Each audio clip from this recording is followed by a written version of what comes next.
Good people? It's your boy, Mr. Rome, Cowboys fan talk, right back like I never left. Look, obviously I'm in a different surrounding. I'm in this little boardroom thing in this hotel. It's me and my wife's anniversary. And look, I ain't even supposed to be down here. But she said, go do your thing. I know you want to. And look, I gotta touch base with y'all. The game tomorrow. The game is tomorrow, and it's time to lock in, get focused. I've been saying to the team, Mike McCarthy has been saying, and I hope y'all can hear me good, but this is what I got to work with. Obviously not home. And partner attire, trying to look good, trying to look all right. Mike McCarthy said the team has been locked in since earlier in the week. Now, I think that we had an excellent camp. I feel like a lot of players emerged that I didn't expect to emerge. I feel like the veterans have been locked in since early in camp. Because we got something to prove. Look, last year, we caught lightning in a bottle. We were supposed to have the most historically bad defense ever going into last year. This is why I get mad when people say last year was our best chance. Last year, before the season started, everyone was saying, y'all are going to have the worst defense in the NFL. In NFL history, because of what Mike Nolan put on the field. Since then, a lot of things have changed, like an incredible amount of things have changed. We got definitive players that can go for Defensive Player of the Year, Micah Parsons. We didn't know who he was last year going into the Tampa game. Remember that. That's why I'm saying we're going to win this game. Have no fear. It's not just the talent. It's the experience that our players have been through. Last year's loss to San Fran, I really feel like it's changed the players that are still on this team. I feel like from Dak Prescott having that downturn at the end of the year, D-Law being one of the veterans on this team, Zach Martin not having a good playoff game, and he never has bad games. Even he got punished in that playoff game. You got CeeDee Lamb, who didn't have no touchdown catches. He basically got shut down in the playoff game. In the back half of the season, he had no touchdown catches. It's like a lot of players on this team have chips on their shoulder and things to prove. Zeke Elliott deals with hate every day. People keep telling him to hang it up, but he just did nothing but, score 12 touchdowns last year and have 1,000 yards. How you tell somebody that had 12 touchdowns that you watched? 12? Like, come on. So when I step back and look at it, it's like this. We have subtractions to our team, and we're trying to get some other players to step up. Tampa has some subtractions to their team. See, that's what everybody's not pointing out. Rob Gronkowski, Antonio Brown, not walking through that door. Jensen, their starting center, not walking through that door. They got two different guards starting. The middle of that defense is soft. And I know everybody thinks that Tom Brady is Superman, and he is. 7 Super Bowls ain't easy to get to or win. And he's been to more. My point is, if Tom Brady could elevate anybody, it didn't matter who he was with, he would still be a Patriot. He left because even the GOAT, and yes, he the GOAT, needs help. And some of his help that he went down there to get ain't there. Now, I know they're trying to tout Julio Jones is back to form. I wanted Julio Jones earlier in the season, the offseason, but I wanted him to come in and be the 3rd to 4th receiver. They're trying to say that he's back to form like he's the number 1. That's what makes me think he's definitely not, because I would never say Julio Jones is going to be back to being the number 1. That's what's making me, Chris Godwin is like Michael Gallup. Michael Gallup's ruled out. Chris Godwin's saying he might play. But even if he plays, that first game back after an injury like that, you're just going to have to see how he's going to play. Tom Brady going to be Tom Brady. Leonard Fournette, like I said, weighed my weight, and that's not a compliment. He's a professional NFL player.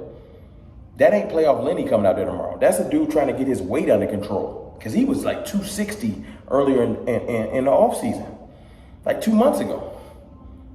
So my thing is this. It's simple. Our players is going to come out there. This is how we're going to win. We are going to take the air out the football. Tomorrow, we are not going out there to try to air it out. There ain't going to be 58 passes from Dak Prescott. I can hear the haters now when we win. See, that's how the Cowboys can win, when you take the ball out of Dak's hands. I'm not saying they're going to do that. I feel like Dak's still going to throw the ball 30 to 35 times. I just feel like we're going to run the ball 30 times. We're going to run 65 to 70 plays on offense, I feel like almost 50% is going to be runs or short passes, an extension of the run game. That's a Mike McCarthy special. I feel like Tony Pollard is going to be heavily involved in this game. a pivotal piece. I feel like Kevontae Turpin is going to get some passes and some jet sweeps and things like that. I know there's been some concerns about, will Jalen Tolbert dress? Will he be effective? Look, I'm a big fan of Tolbert. I feel like he's going to eventually grow into himself, but best players need to play. And if Simi Fuhuku, somebody that you drafted, that you wanted to shine last year, has finally started to emerge, you let him play. Noah Brown is a veteran. He gonna play. We're talking about third and fourth receiver. So if Simi's out there, if Dennis Houston right now, for some odd reason, is better than Tolbert, Houston needs to play. Now, I would probably put Tolbert out there over Houston, but that's just me. But I ain't gonna be sad or wallowing or being, they're saying that Sam Williams gonna dress. Listen, that's a good problem. Our edge group is crazy. Just listen to these names. Former third-round draft pick, third player taken in the draft, Dante Fowler, within the last 4 years. Dante Fowler was taken third in the draft, that type of talent, right?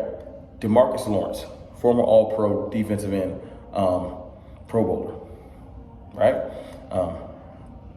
Micah Parsons, who plays some edge. Anthony Barr, who plays some edge and can rush the passer via blitz or via edge. These are just our edge rushing capabilities, right? Then you got Terrell Basher.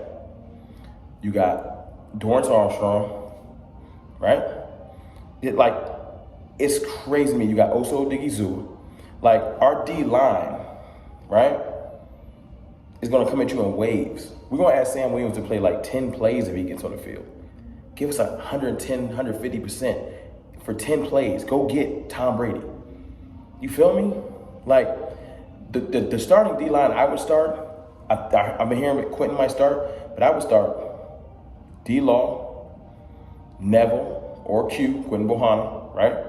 Oso Odighizuwa is a definitive starter, and I would start Dante Fowler, but they're going to start Dorrance Armstrong, and he better show up. He better show up, or they need to pull him quickly.